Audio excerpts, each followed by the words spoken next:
இல்ல இதான் இந்த போக்கு வந்து ஒரு கட்ட வரையும் மக்கள் பொறுப்பாங்க சார். அதுக்கப்புறம் வந்து மணிப்பூர்ல எப்படி இப்போ அமைதி இல்லாத ஒரு நிலை இருக்கு. அந்த மாதிரியான ஒரு நிலை வந்துரும் அப்புறம். ஏன்னா மக்கள் வந்து நீங்க இல்ல தொடர்ந்து பாஜக அதுக்கு தான் ட்ரை பண்ணுதோ. பிஜேபி கவர்மெண்ட் இந்த ஆர்எஸ்எஸ் கவர்மெண்ட் அதுக்கு தான் ட்ரை பண்ணுதோன்ற ஒரு அவங்களுக்கு பண்ணலாம். ஏன்னா இந்த மாதிரி ரீசெண்டா மோகன் இல்ல பகவத் இல்ல பேசினதுலயுமே இந்த மாதிரி கலாட்டாலாம் வந்தா பரவாயில்ல. இந்த கலாட்டாவை காரணம் வச்சு கவர்மெண்ட்டை கலைச்சலாம் கூட முடிவு பண்ணுவாங்க. சொல்ல முடியாது.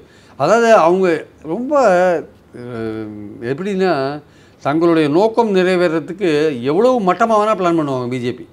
அதான் அவங்களோட அவங்க வந்து இந்தியாவை இந்து ராஷ்டிராவாக மாற்றணும். இந்தியாவில் ஹிந்தியும் சான்ஸ்கிரிட்டையும் திணிக்கணும் சார். இந்தியாவை ஒரே கலாச்சாரமாக மாற்றணும். இந்தியாவில் ஒரே மொழியாக மாற்றணும். இது தவிர அவங்களுக்கு வேறு எந்த ரோலும் கிடையாது சார். இதுதான் அவங்க நோக்கம். இதுக்காக அவங்க எந்த எக்ஸ்டென்ட்டுக்கு வேணால் போவாங்க. அதுக்கு எந்த விதமான காம்ப்ரமைஸும் பண்ணிப்பாங்க.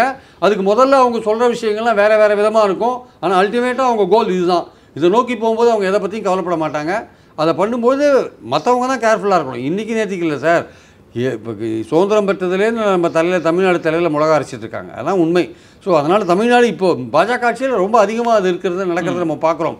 அதனால் இது நம்ம கேர்ஃபுல்லாக இல்லாட்டி ஒட்டுமொத்த தமிழ்நாடும் தன்னோட உரிமைகளை பறி கொடுத்துட்டு திண்டாடும் ஆக்சுவலாக. Okay sir. ஆனால் இந்த மாதிரி மதம் சார்ந்த இவங்க சொல்கிற பாலிசிஸ்லாம் சார்ந்த நகர்ந்த எந்த ஒரு நாடுமே வளமாக இருந்ததாக சரித்திரமே கிடையாது. அக்கார்டிங் டு ஹிஸ்ட்ரி எல்லா கவர்மெண்ட்டும் இதை ஒரு மோனோபோலின்ற மாதிரி போய் எல்லாமே வந்து விழுந்து தானே இருக்கு. எங்கள் அதான் ஜெகதீப் தங்கர் சொல்கிறாருல்ல, முதல்ல வந்து ஒரு நாட்டை பிடிக்கணும்னா அவன் கலாச்சாரத்தை அழிக்கணும், மொழி அழிக்கணும், மொழி அழிக்கணும். ஏன் சொல்கிறாரு?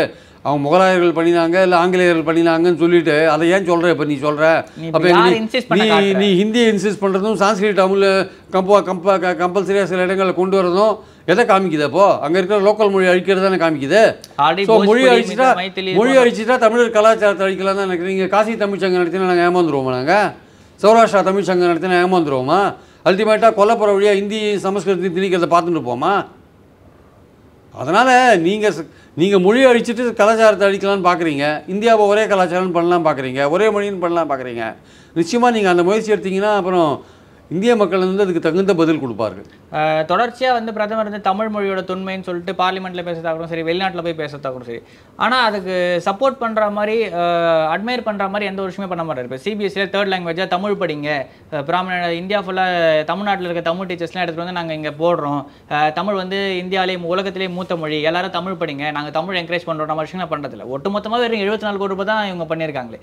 ஆனால் யாருமே படிக்க விரும்பாத பலரும் வந்து இவங்க படிக்கக்கூடாதுன்னு சொல்லக்கூடிய அந்த சான்ஸ்கிரிட் மொழியை வந்து பார்த்தீங்கன்னா 1400 கோடி ரூபாய் கொடுத்து ப்ரமோட் பண்ணுறாங்க. அந்த ப்ரமோஷன் யாருக்கு போகுது? எங்கே போகுது அந்த 1400 கோடி? இந்தியாவில் வந்து 7-8 சமஸ்கிருத யூனிவர்சிட்டி இருக்குங்க. அதுக்கு செலவழிக்கிறாங்க அவங்க ஆக்சுவலாக. அதில் யார் படிக்கிறாங்க? அதான் அது யார் படிக்கிறாங்க? அதில் படிக்கிறவங்க படிச்சுன்னு தான் இருக்காங்க. நம்ம பாயிண்ட் என்னன்னா அது பர்டிகுலராக